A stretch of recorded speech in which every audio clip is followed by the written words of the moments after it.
Station ఘన్పూర్లో Kadiyam Srihari Tatikonda Rajaiah మధ్య మాటల యుద్ధం నడుస్తోంది. కడియం అవినీతికి పాల్పడ్డారని రాజయ్య అంటుంటే ఇంతవరకు ఒక్క మచ్చ కూడా లేదని కౌంటర్ ఇచ్చారు శ్రీహరి.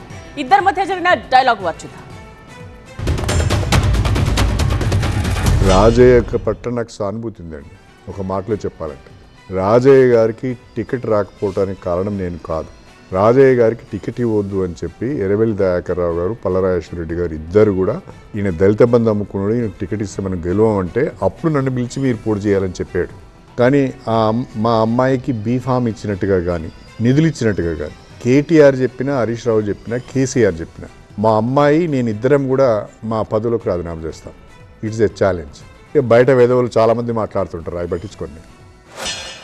అధికారాన్ని అనుభవించి బిడ్డకు తనకు టికెట్ తీసుకొని పార్టీ ఫండ్ తీసుకొని మళ్ళీ పచ్చి అబద్ధంగా నేను ఒక్క పైసా తీసుకున్నట్టు నిరూపిస్తే నేను నా బిడ్డ రాజకీయ సన్యాసం అన్నట్టు మాట్లాడడం సిగ్గుచేటు.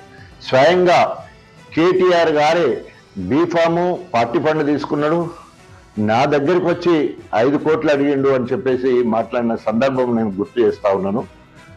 కడియం శ్రీహరి అంటే నిబద్ధత లేదు, నియంత్రణ లేదు, అవకాశవాద రాజకీయ నాయకుడు.